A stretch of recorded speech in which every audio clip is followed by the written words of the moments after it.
Hey friends, it's Laura with Laura Bee Tube. Welcome or welcome back. I'm so glad you joined me today. This is week 4 for our Bee Happy Quilt sew along. This week we're going to be working on the other applique pieces we need to finish up those churn dashes and the Hexie Flowers. So we have basically 8 blocks that we're going to finish up this week to start filling in our Bee Happy Quilt top. Now on my design wall behind me, you're going to see that I've kind of spread out my blocks. This is not exact placement. This is approximate placement. Things are going to get shifted as more pieces to the puzzle are completed. And yeah, but then this will give me a way to kind of show you and show myself where I'm at in the progression of the Bee Happy quilt. So if you have a space where you can lay your blocks out and kind of get an idea of what you have done and where you need to work, then this may really help you. So as you can see, I have all my pinwheels up there. I have my little cherries and bee that we sewed together last week. The flag is over here on the right hand side, and we have a couple blocks that are going to be the centers of our churn dashes. So I have got all the measurements for you right here. You're going to have several pieces to cut out for those churn dashes. Just remember that, I mean, you can go totally scrappy and use different background fabrics for those churn dashes, but if you want a more cohesive look, you definitely want to refer to Lori's blog and see how she broke those backgrounds and focus fabrics down for those churn dashes. In fact, when I was putting my pieces together, I just referred to her blog and went with the same type of colorways, because then I figured that I know that she puts in a lot of time and effort to make sure you have really good color disbursement on your quilt. So I thought if I chose colors that were similar, then maybe I would also have a really good end result. I'm going to show you just my churn dash pieces first, and these are for the 4 churn dash blocks. So here are the fabrics I selected for those. And remember, I am working out of my scraps. I have probably 3 or 4 different collections that I'm pulling from, and unfortunately, I don't know which ones are which, to be honest. I also have all of my applique shapes cut out. I traced all of my shapes way back in the beginning before the sew along began, so all I had to do was go through that interfacing roll and find my shapes, cut them out, and then stack them with the appropriate fabrics. Now, I have all of those measurements for you too. I got that directly from the cutting guide and from Lori's blog, but I just like to have one little cheat sheet that I can refer to when I'm cutting, so I can get everything cut out for that week that I need. And I thought, well, if I'm going to make it for myself, I might as well share it with you. The first thing we're going to do this week is get all of our applique shapes sewn. So I'm going to head on over to the sewing machine, grab my interfacing and my fabrics, and we're going to get to stitching. Before we get too far along, let me just throw out there the type of machine and the stitch and all that stuff, just in case this is your first video with me. I am using a Juki DX7. I love my Juki more than any other machine I've ever sewn on. I'm using the straight stitch that came with the machine. I do crank that stitch length down to 1.8. The default setting is 2.4. I am using the 1/4 inch piecing foot. I'm using a micro tip Schmetz needle, and I am just using some gray cone thread. All right, so I am going to lower my presser foot and get stitching.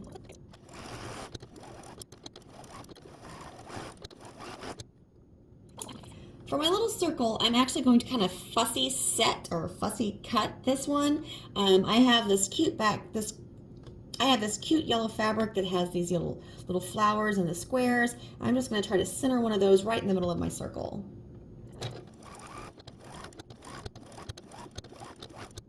This is probably the most difficult shape we have yet to do for this quilt, and that's this little flower, because of all these little petals that go in and out, in and out, in and out.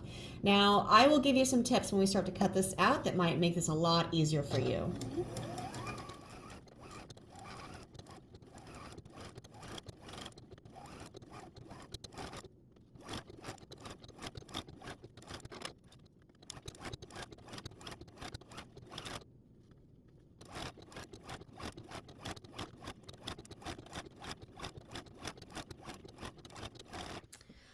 Okay, I have all my shapes sewn onto the interfacing, and now I'm just going to cut them out. I thought I would talk through the 3 shapes that we haven't done before and just kind of give you any advice that I can think of as I'm cutting these out. Basically, the first one is the heart. Really, I just want to go and do like a flat cut across that point, and then, you know, somewhere between 1/4 and 1/8 of an inch of a seam allowance all the way around. and then all the way down in that point to the stitching line, but not through it.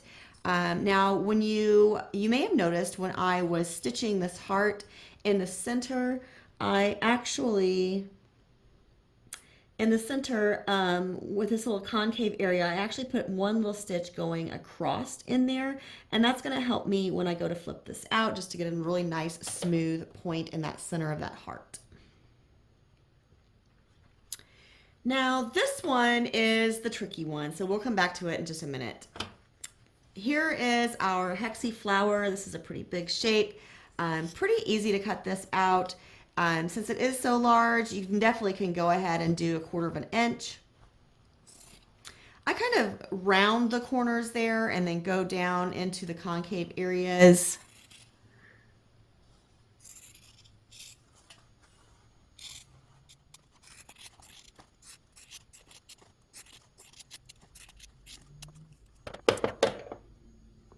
Now I round those edges just because around those corners, because that way it just reduces the amount of bulk in that corner when I go to flip it out. So let's go ahead and flip the Hexie Flower and the heart out, and then we'll come back to that flower. Like I said, this Hexie Flower is it's a large shape, so it's super easy to flip out. I'm just going to run my 2-point turner around in here, just pushing those little petals out.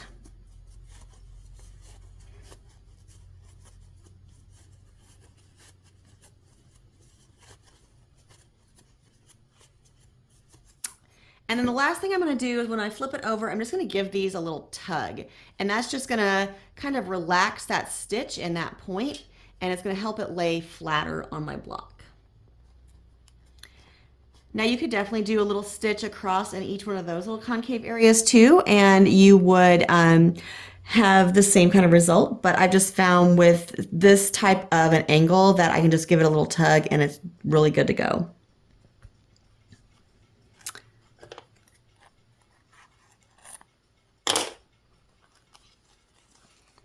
Just gonna stick my finger in and push that out.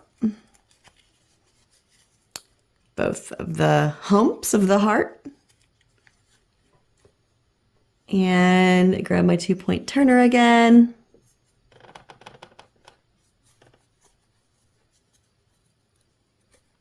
Working it around just the edges. And I like to try to push against the fabric side, not the interfacing side, because the fabric is definitely a little more durable than the interfacing.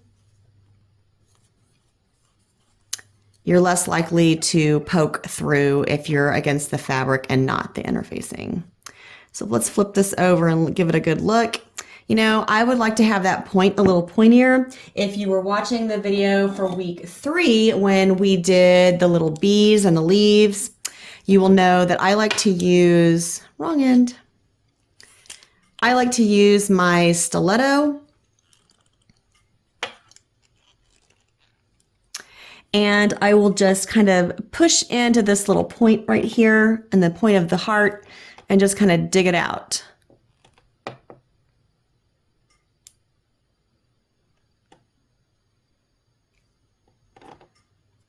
And then shape that little point, and then I'll have a nice little pointed heart right there. Okay, let's tackle this flower.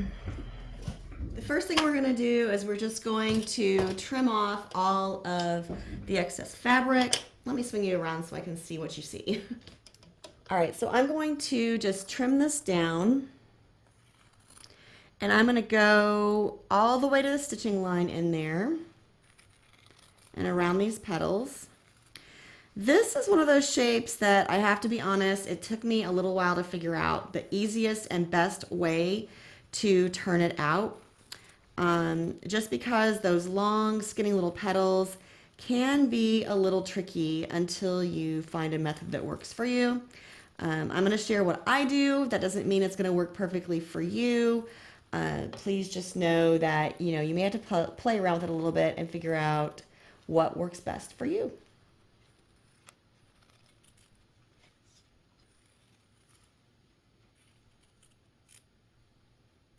For this flower, I'm going to cut one hole in the interfacing in the very center.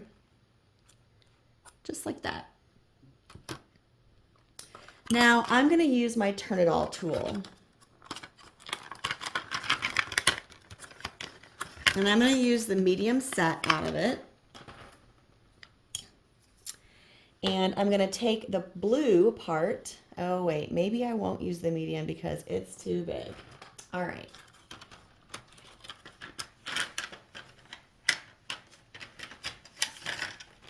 That's all right. That's why it comes with 3 sizes. I'm going to use the small one. And I'm going to slide that up into the petal. And the metal rod is the one that works with the red one. So I'm going to take that and slide it down and poke it through. And I'm going to do that for each one of these petals. I'll show each petal.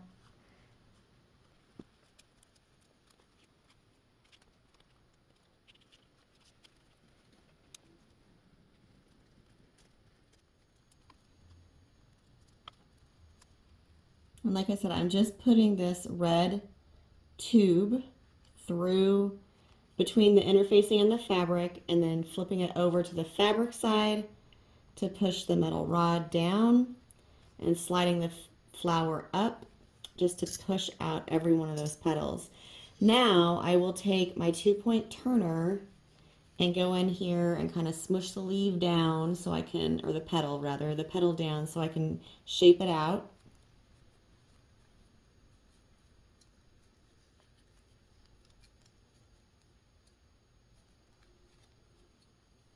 This is just the easiest thing that I've found to get those petals turned out. Otherwise, I have really been fighting with them all the time, but this Turn It All tool has definitely made it easier. And I'm just going along each side, trying to move the petal actually to the Turn It All tool and then pulling it back up, because this space is not big enough for my Turn It All tool to get into. So you could definitely use like a chopstick or something too, but I have found this works pretty good just to move the petal to the Turn It All tool rather than the Turn It All tool to the petal. Now, when we iron this, these little pieces of interfacing that you're seeing right now, you won't see it because I'll make sure they're all pressed under. And then also when we applique, we'll make sure that they stay put and underneath the shape. All right, so here is our little daisy flower all turned out. And that goes in the middle of it. And it's going to be super cute. Okay, we're going to head to the ironing board and press out all of our shapes and then start building our blocks. All right, just like we did our little bees and our cherries, this 5-inch square or 5-inch-ish square does get trimmed down to 4.5. These go in the middle of the churn dashes. So I'm just going to iron those into quarters so I can find a center of the block that I have right now. That way it will give me a good place to put my shape, and then it'll be good to trim it down. All right, so I am going to use the Quilter Select Free Fuse, and I know that I've had several questions about this. I got this initially as part of the Missouri Star Quilt Company Jenny's Countdown box, but you can just get the Quilter Select Free Fuse, and you can buy the bottle, and then you can also buy refills to refill the bottle, and that's what I've been doing. This is the little bottle that was in the Jenny's Countdown box. But if you have a shaker or something sitting around your house, then you could also just use that shaker. You wouldn't necessarily have to buy the Quilter Select bottle to begin with. You could just use a shaker. So basically the Free Fuse is a powder that once you apply heat, it turns into a glue. And it glues your shapes down, and I like it because then I don't have to wait for glue to dry.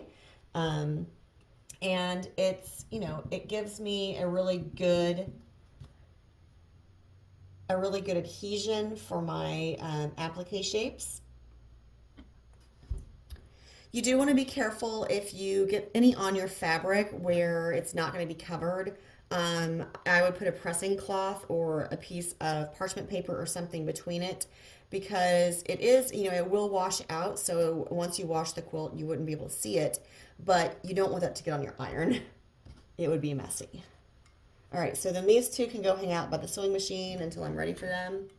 And then let's do our Hexie Flowers. Now our Hexie Flowers, again, it's just, the Hexie Flowers are pretty large. So this is going to be a pretty easy shape to applique and pretty easy block to do.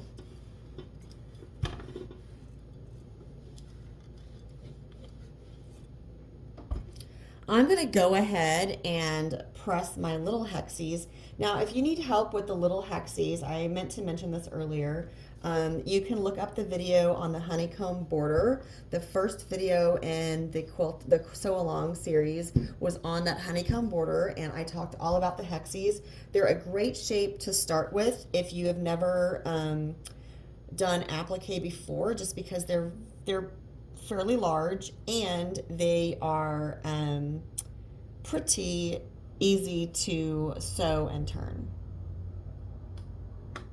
And I'm just going to match up which ones I want on which blocks.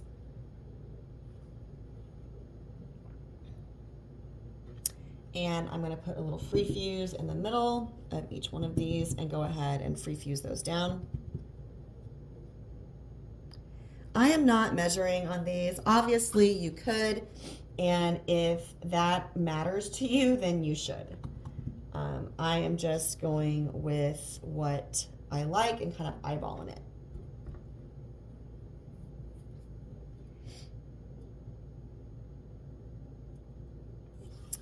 I would say with the free fuse, I usually let it sit there for 5 to 7 seconds, something like that, depending on how many layers of fabric and things like that I have. I have had really good luck with it though, you guys. I really like it. And I'm not endorsed or sponsored or anything by Quilters Select. I use a lot of their products, but they don't like pay me to say that. All right, so the little Hexie flowers are ready to be put onto the backgrounds. Now here are my backgrounds, and I'm just going to kind of, again, fold these into quarters and give them a press so I can find the center of that block.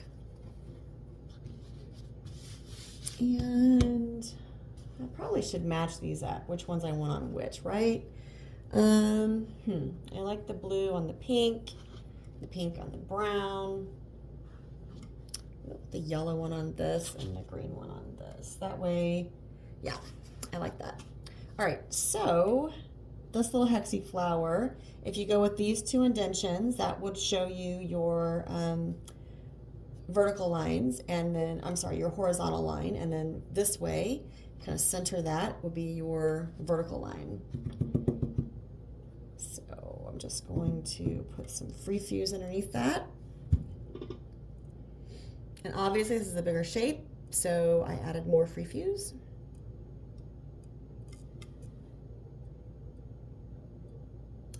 All right, so I'm going to go ahead and fuse the rest of these down, and we'll head back to the sewing machine for the next step.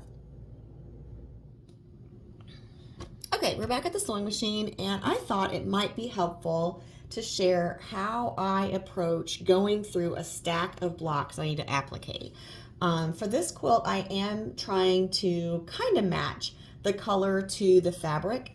They're not spot on, but they're fairly close. And for those of you that are first-time viewers, I do use a combination of dual duty polyester and Gutermann cotton and pretty much anything that I have in my stash that the color works. I don't necessarily need it to be 100% cotton to be happy with it for applique. So when I look through a stack of blocks though, I kind of look for colors that I can sew together. So for this one, I was like, okay, well I can do the dark pink heart and then it would be done, and then I can do the dark pink here. And the reason I do that is because I don't want to change my thread a million times for each single block. So I will do all of that one color in the stack before I move on to the next color. So I try to go through and group them and decide like what order I can do. The other thing I think about, for most of the part, for most of these blocks it doesn't matter, but for like this flower it will.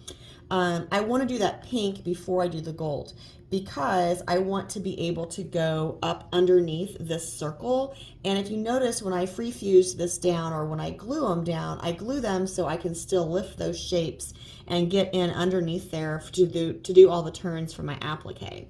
So I want to make sure I do the light pink before I do the gold, and I have another couple blocks that have gold in them, so I would stagger this and just make sure I do the pink before I do the gold. All right, so I'm just going to start sewing these. I actually need to load up my machine and change my presser foot. So I'm going to start applicating these down. I don't think that there's anything too different about any of these. So I'll probably record for a little bit and then either speed it up or cut to the assembly of the Churn Dash. Oh, one other thing that I will mention is that when I am looking through my stack of blocks and deciding which colors I need, I also have been known to go ahead and line up my thread colors in my little zipper pouch or wherever on a design board or something next to me, and that way I can just grab the next one in the line and keep going. Now, if you haven't seen me applique before, again, I'm using a Juki DX7. I put it on a zigzag stitch. I crank the width down from 3.6 to 1.8, and the length is going down to 0.9. I like to use the stay stitch or the stop stitch to begin and end.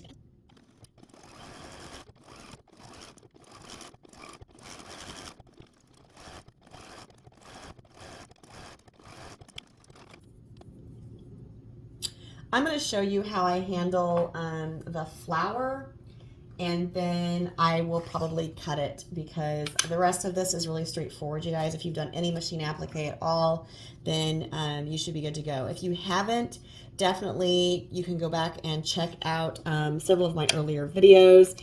I talk through it on the honeycomb border a lot, and any of the bloom quilt sew along videos. I talk a lot about just the machine applique.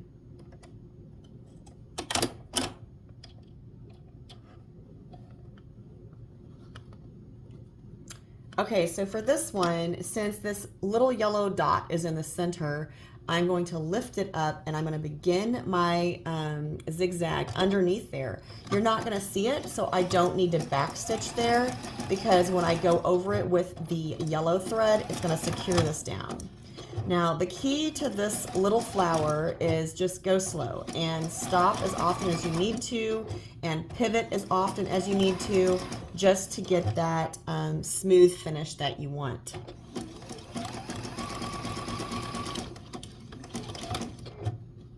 Now, since the circle does hide a little bit underneath, I'm not too concerned about what those little inner petals look like that you can't see underneath the yellow dot.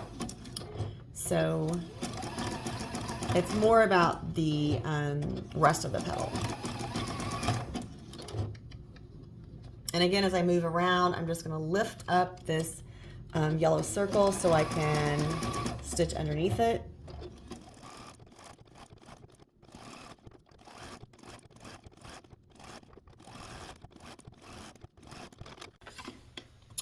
I've trimmed down all my pieces for the Churn Dash, and I have my center block ready.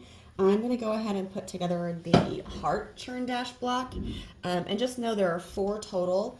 So I'll put this one together just to share any tips and tricks I have, and then we will wrap up with a reveal of all the blocks that we've completed this week. So the first thing that I'm going to do for this block is just take care of my half square triangles. Now, I do have washi tape on my sewing machine extension table, just so I don't have to mark anything. You definitely can use some seam guide tape, and that would do the same thing. I just happen to have washi tape in my stash, and I had a 1/4 inch width, and so I was like, well, shoot, I'll just use it. So I'm just lining up the point right next to the point of my presser foot, and then the other point goes on the outside of this, and it just gives me a clear, accurate way to know I'm sewing basically a 1/4 inch away from the middle of this square.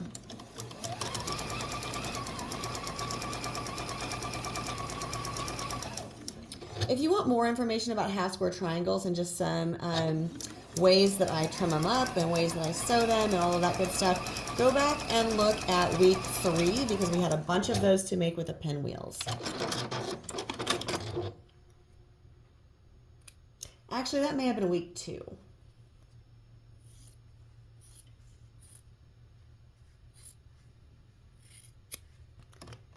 All right, so I'm going to cut these in half. I'm going to take them over to the cutting mat and trim them up, and then I'll press them out, and I'll come back to assemble the churn dash.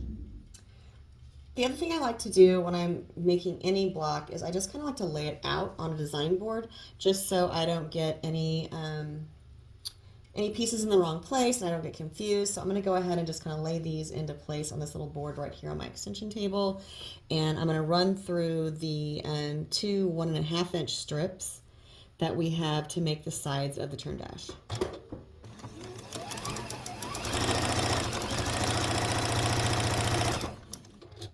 Again, I'm just laying these pieces out on my design board just so I know where everything goes, because believe it or not, sometimes I mess up and I get one of my angles off or something's off. So when I build a block, I like to build it the way it looks on the board. So I'm going to put that middle piece on top of this.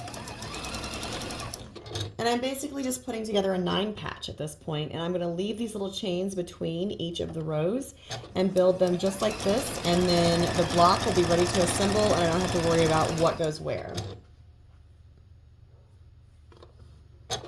This is another reason I love using the design boards, because it allows me to do this quickly and easily. So now I have the first 2, all 3 rows, the first 2 blocks done. So I can go ahead and just flip over that 3rd piece to complete each row and put that on top.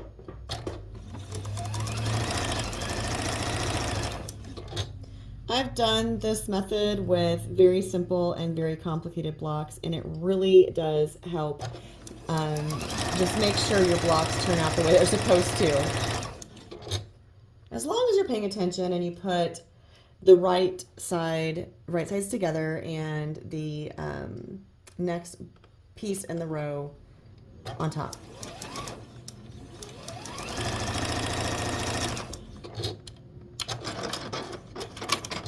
Okay, so now I have these little chains between each of my rows for the block, but as you can see, it's all laid out the way it should be, so all I have to do is flip this down and stitch it.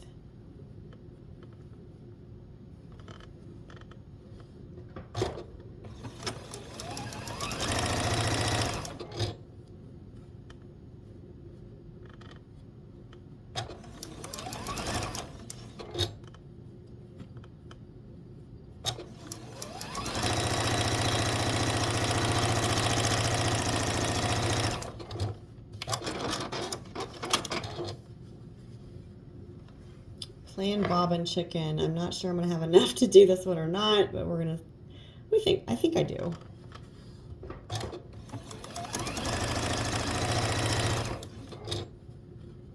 Will she or won't she make it? That's the question.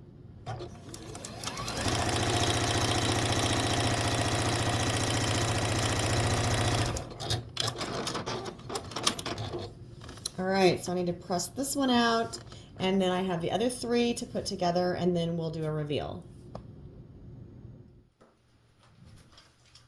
All right, we are back over at the design wall, and as you can see, I have finished up all the blocks for this week. I have the 2 hexies here, this cute little flower block here, and it's attached to the 2 pinwheels.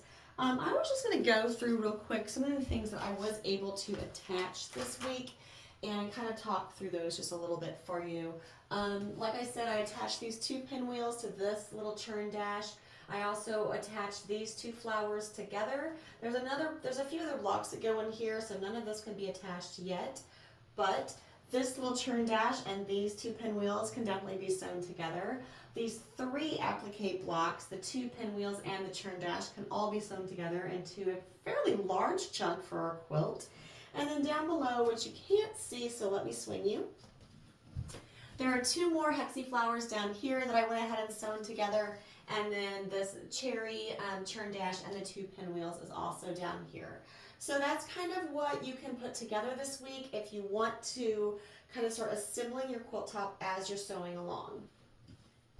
That's definitely not a requirement, but that's just something that I've found along the way that I like doing, because then when it comes to getting that quilt top all assembled, you have big chunks to start putting together, and it gives me some satisfaction in knowing that I'm making some major progress, even if they're just small chunks at a time. So I hope that you guys enjoyed this week's video. I hope you picked up some tips and tricks. I'm going to run through just a few just to wrap up before I sign off for today, just in case you missed anything earlier. When you're working with that heart and when in that concave area, if you put one little stitch across inside there, it's just going to give you a much better look when you turn it out. And then also for that little tip down there, I use my stiletto and pull that out quite vigorously, actually. And that way I can get it kind of sharp down here. When you're putting these churn dashes together, anytime you can chain piece a block like that, it's going to save you tons of time and anguish in the long run. So think about how you can break those blocks down. Let's see, for the Hexie flowers, those were pretty straightforward and there was nothing too difficult about those. If you have questions about these little hexies, go back to the honeycomb border video and look through how I turn those out and press them. I have a lot more detailed information there. For the little circle here, I would suggest that you go back to look at the week where we did the cherries and the bees. I believe that's week 3, and I will give you, in that video, I give you all kinds of tips for those little bitty circles. And then the flower, don't forget, if you don't have this tool and you struggle with turning out long skinny petals or leaves, these turn all tools are amazing. I love them so much. I have a link down below, and then also if you like to see any of the other tools that I use pretty much every week, go check out my top 20-ish favorite tools, and I go through a list of those. I have a list with links of all of those items in the description box on that video as well. I believe that's really all I have to share with you guys this week. I hope you enjoyed the video. I hope you picked up some tips and tricks. Until next time, I hope you're finding joy in all you do. Carve out some time for crafting and creating. And of course, happy stitching.